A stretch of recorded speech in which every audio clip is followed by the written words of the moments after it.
Praise the Lord.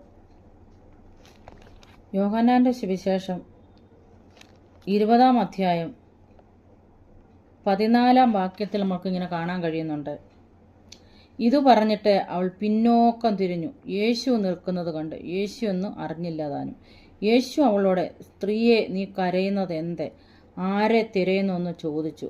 അവൻ തോട്ടക്കാരനെന്ന് നിരൂപിച്ചിട്ട്, അവൾ, യജമാനനെ, നീ അവനെ എടുത്ത് എവിടെങ്കിലും കൊണ്ടുപോയി വെച്ചിട്ടുണ്ടെങ്കിൽ പറഞ്ഞു തരിക, ഞാൻ അവനെ എടുത്തു കൊണ്ടുപോയിക്കൊള്ളുക. അപ്പോൾ നമുക്ക് കാണാൻ കഴിയുന്നത് മറിയയുടെ സ്നേഹമാണ് കർത്താവിനോടുള്ള. പരിമള തൈലവുമായിട്ട് കർത്താവിൻ്റെ ശരീരത്തിൽ പൂശാനായിട്ട് അവൾ അതിരാവിലെ എഴുന്നേറ്റ് ഇരുട്ടുള്ളപ്പോൾ തന്നെ അവൾ കല്ലറയിലേക്ക് ഓടി ചെല്ലുകയാണ്.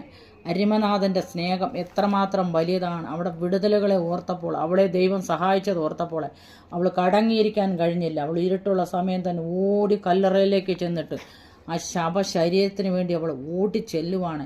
അവൾ ഒരുക്കിയ ആ സുഗന്ധവർഗവുമായിട്ടാണ് അവൾ കടന്നു പോകുന്നത്. അതെൻ്റെ കർത്താവിൻ്റെ മേനിയിൽ പൂശണം. 3 ദിവസമായി മരിച്ചിട്ട്, എന്നാൽ ഈ മാറ്റം വെച്ച ശരീരം ഇവൾക്ക് എന്തിനാണ്? ഇവൾ അത്രമാത്രം കർത്താവിനെ സ്നേഹിച്ചു എന്ന് നമുക്ക് കാണാൻ കഴിയുന്നുണ്ട്. യോഹന്നാന്റെ സുവിശേഷത്തിലും മറ്റു സുവിശേഷങ്ങളിലൊക്കെയും കർത്താവിനെ അവൾ അധികമായിട്ട് പിൻപറ്റി, അധികമായിട്ട് സ്നേഹിച്ചു. കർത്താവ് പോകുന്നിടത്തെല്ലാം കർത്താവിൻ്റെ കൂടെ പോയി. അവൾ കർത്താവിൻ്റെ പാതപീഠത്തുന്നുകൊണ്ട് സുവിശേഷം കേട്ടു. ദൈവവചന സത്യങ്ങളെ അവൾ മനസ്സിലാക്കി. ശന്തൽ പ്രബലാതി. ഇന്ന് രാത്രികാലം എന്നെ കേൾക്കുന്ന ആരെങ്കിലും മറിയെപ്പോലെ പിൻപറ്റുന്നവരാണോ? ദൈവത്തെ കാണുവാൻ വേണ്ടിയിട്ട് അവൾ ആഗ്രഹിച്ച് അവൾ പ്രാർത്ഥിച്ചു കർത്താവിനെ കാണാൻ.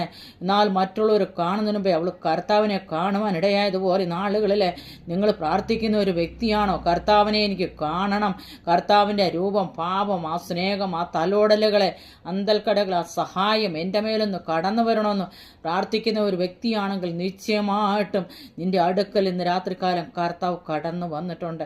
മകനെ, മകളെ എന്ന് വിളിക്കുന്ന ശബ്ദം കേൾക്കുവാൻ കാതോർക്കുവാണെങ്കിൽ ഇടമന ഘടകലാതി അതിശ്രദ്ധയോട് പ്രാർത്ഥിച്ച കർത്താവിനെ നമ്മൾ കാണുന്നുണ്ടല്ലോ. അവൾ കല്ലറയിലേക്ക് ഓടിച്ചെന്ന്, എൻ്റെ അരിമനാഥനെ എനിക്കൊന്ന് കാണണം, എനിക്ക് എൻ്റെ കർത്താവിനെ എടുത്തുകൊണ്ട് പോകണം. അവൾ റോമൻ ഗവൺമെൻറ്റിനെ അവൾ അടമന ഘടകലാതി ഭയപ്പെട്ടില്ല. പിശാചിനെ അവൾ ഭയപ്പെട്ടിട്ടില്ല. മുദ്രയെ അവൾ ഭയപ്പെട്ടിട്ടില്ല. അടൽ പ്രബലാതി യഹൂദന്മാരെ അവൾ പേടിച്ചില്ല.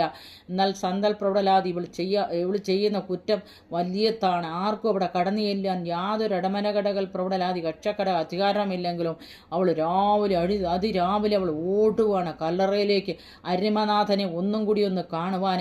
അരിമനാഥൻ്റെ ആ മേനിയിലെ അടമനകടകലാതി സുഗന്ധദ്രവ്യം പൂശണമെന്നുള്ള ആഗ്രഹത്തോട് കടന്നു പോയപ്പോൾ ശന്തൽ പ്രബലാതി അവൾ ആഗ്രഹിച്ചതിൽ അവൾ കർത്താവിനെ കണ്ടുവെങ്കിൽ ആളുകൾ ഏത്